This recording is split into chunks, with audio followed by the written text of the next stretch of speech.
Hello again. So we're going through all the leg stretches. I'm going to give you another stretch that will target the lower leg, but particularly gets a little bit of a glide between the inner and outer area of the lower leg. So when people are stretching, a lot of us tend to kind of push into just one direction and actually just kind of doing a straight stretch. Pretty much as the last couple of stretches demonstrated. When you're working around the lower leg especially, there are so many layers of muscles, and the chances are that if there's a restriction, especially on the outer side of the shin, so the kind of the peroneal area on the outer side, I'm showing you from the wrong side, yeah, there we go, there, this area, they tend to be really quite tight, so just doing a forwards or backwards stretch isn't really going to target them. So this stretch I've also taken from Feldenkrais. I know I've done it in most of my classes. I'm just going to talk you through it again. So we're going to lie down on our backs. Again, excuse all the clutter in here. I ran out of time in the studio, so I'm having to do all these videos at home. You're going to lie on your back, and I'm going to show you on my left leg here. I'm using just a simple TheraBand.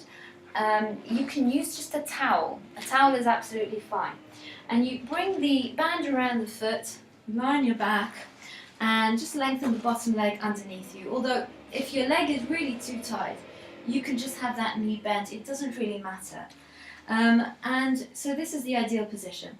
Now, rather than pulling the leg in towards you, just keep the foot over the hip joint so that the foot is really flat to the ceiling. I like to imagine that I'm balancing a book on my foot, and I'm holding the band separately on either side, so don't hold the band together. And now, for a lot of people, just being in this position is going to really stretch, usually into the back of the knee and into the lower leg. So I actually want to come out of that stretch a little bit. And more I'm kind of against the idea of really pushing into areas that feel very, very tight, because those areas are also quite tendinous. And we don't really want to overstretch tendons.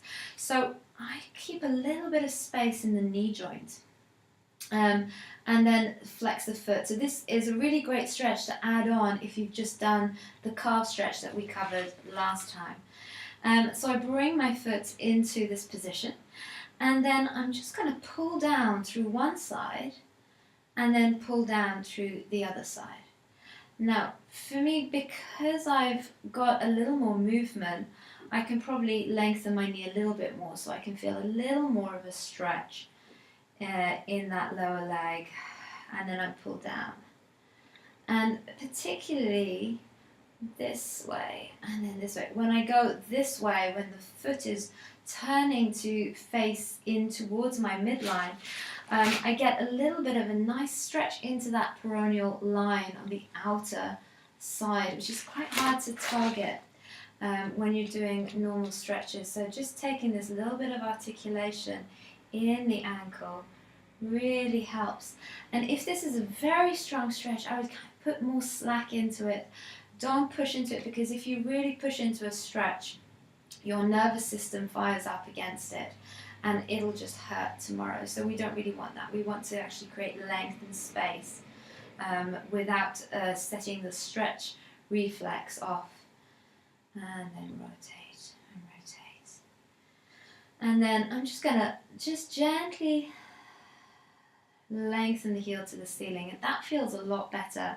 I haven't really been pushing into that position, but because I've just created that sense of glide in those muscles, I've actually created more space. I'm going to do that on the other leg. Now my right leg is very handily, a little less flexible than my right, and it's actually been quite painful recently. So it's a good thing. It gives us both an opportunity to actually work with a slightly less flexible leg. So have the foot flat to the ceiling, and first of all, I'm just going to do a little bit of a test.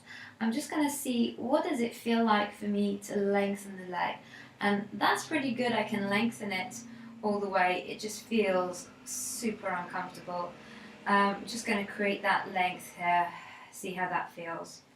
And then I'm just going to soften the knee completely and just really allow that leg to drop in towards me, And then I'm going to go into that rotation. So you pull down with one side of the band and then pull down with the other. And it just rolling the foot side to side to create a sense of glide in the lower leg.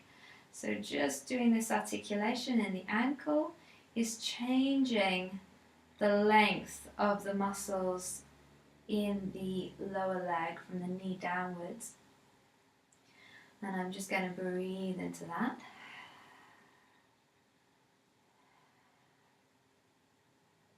And I'm going to come back to center, and I'm just going to lengthen the leg again. And oh my goodness, that actually feels pretty good now. I actually don't feel that in my lower leg. Now I'm starting to come into my hamstring, which is really nice.